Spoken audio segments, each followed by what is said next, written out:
A very valid question is, what exactly is combat self-defense? Now, obviously, it's your favorite martial arts YouTube channel where we talk about martial arts.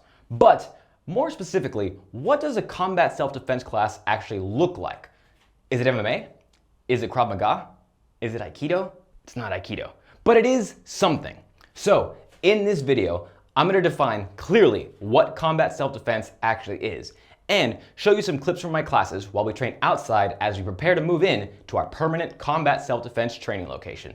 But before we do that, make sure you're subscribed and you have notifications turned on. And now let's get started. Spinning back fist.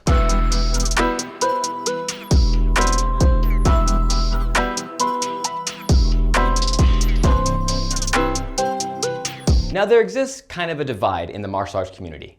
You have combat sports, which is going to be your boxing, your jiu-jitsu, Muay Thai, anything that involves winning in front of a judge or in front of a scoreboard, that's a combat sport. And you also have self-defense.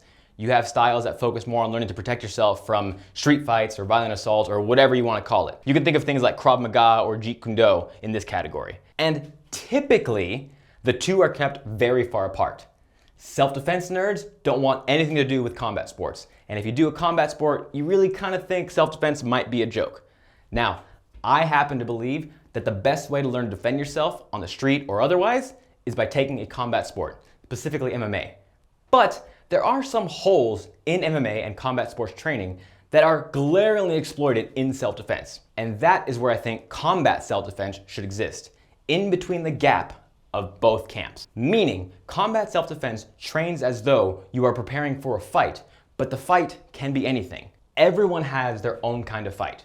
You're either training to fight one specific person in a ring or octagon, training to fight a hypothetical person who maybe attacks you on the way to your car or in your home, or you're trying to fight yourself, because a lot of people sign up for a martial arts program to learn to better themselves. So I treat each and every student as though they have a fight coming up, and I expect them to know in their mind what they're training for. So that's the philosophy of combat self-defense. But on a practical level, what is combat self-defense? Now, as it stands right now, it's based exclusively on my own martial arts history, and most of my martial arts has been done in stand-up striking. So, combat self-defense is mostly a mix of karate, Muay Thai, kickboxing, and boxing. But we also incorporate a lot of stand-up wrestling, meaning we incorporate a lot of judo, we incorporate a lot of clinch fighting, we incorporate a lot of Wing Chun. And yes, I define Wing Chun as more of a stand-up wrestling style rather than a striking style. And we can go over that in another video if you make sure you're subscribed. But that's not to say that we ignore the ground altogether. It's just not my specialty. So if you happen to be in the Austin area and you want to teach jiu-jitsu or wrestling for self-defense, hit me up. And I also have a good background in weapons training. So we teach blunt object and bladed training coming from Kali. Also, I put a lot of importance on physical fitness because the fact of the matter is, the more fit you are, the less of a victim you appear to be. If you carry yourself as someone who knows how to fight and looks like you know how to fight, then people tend to not want to fight you. So in terms of priorities, I would say that combat self-defense is mostly a stand-up striking system that incorporates a lot of stand-up wrestling, knows what to do on the ground, and pays attention to weapons training. So that's what combat self-defense is in a philosophical and a practical sense. But I want to take this time to talk about what combat self-defense isn't. The trap that a lot of systems like mine can fall into is that they take a technique or two from boxing, maybe a movement from karate, maybe a throw from Aikido, smash them together and say, boom, it's a brand new style. Combat self-defense is not a new style of fighting. It is just the name for the program that I'm offering to my students and I guess to you guys on YouTube. It's the name for what I'm doing. It's not a new style. But it's not no style either. I'm not going to go all Bruce Lee Jeet Kune Do on it. Everything is not combat self-defense, and combat self-defense isn't nothing. It is a defined thing. Honestly, combat self-defense is more about the training methods rather than the training itself.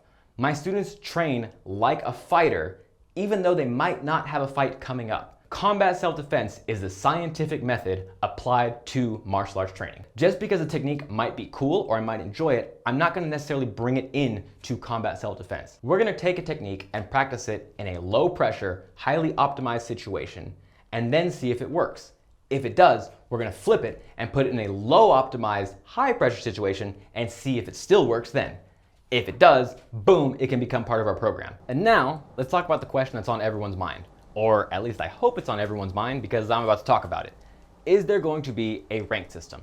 Now, if you've been a fan of this channel for any amount of time, you probably assume I'm going to say no, your belt doesn't matter, your training matters. But I grew up doing karate. I grew up doing traditional martial arts. I grew up in the belt system, and I've come around to see the value of it. I think it's a symbol of your relationship to your instructor and to your gym, and it's a good sign of your progress. It feels good to get a new belt. So I think I'm gonna incorporate that into combat self-defense.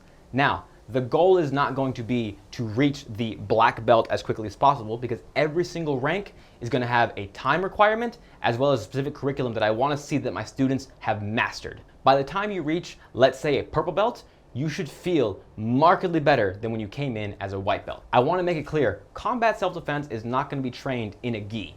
We will occasionally incorporate gi training because it's a good way to simulate wearing a jacket or heavy clothing, but on the whole, we're going to train in a t-shirt and shorts. And no, we're not going to be wearing a belt over that because I think that would look ridiculous. Instead, I'm going to ask that my students at least own a combat self-defense shirt in the color of their rank and try to train in it relatively consistently.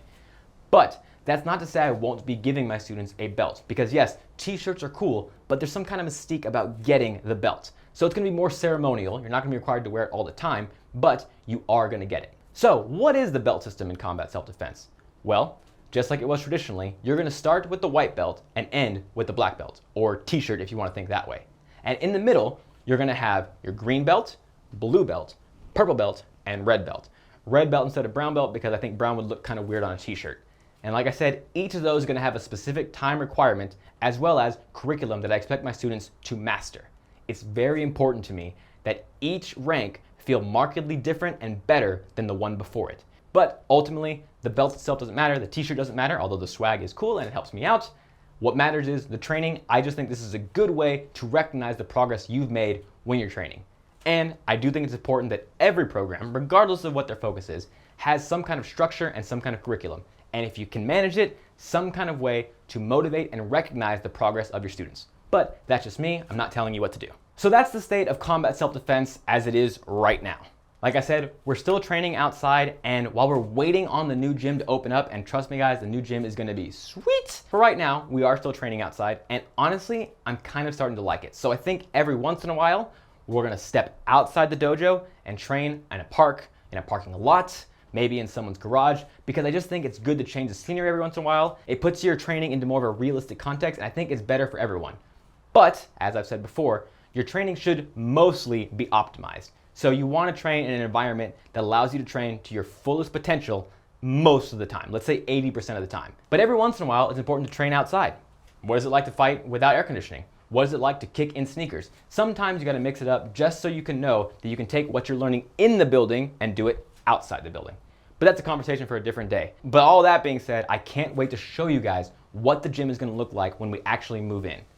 Anyway, that's what combat self-defense in-person classes look like. If you're in the Austin area and you want to train with me, go ahead and hit me up in this email right here. I'll get you started as soon as possible.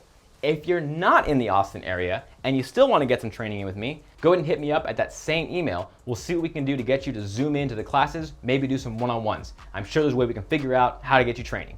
This has been Rob in Combat Self-Defense. I want to thank you for all the hard work. Thank you for the hard work yet to be done. Make sure you're subscribed and you have notifications turned on, and I'll see you next time. Boom!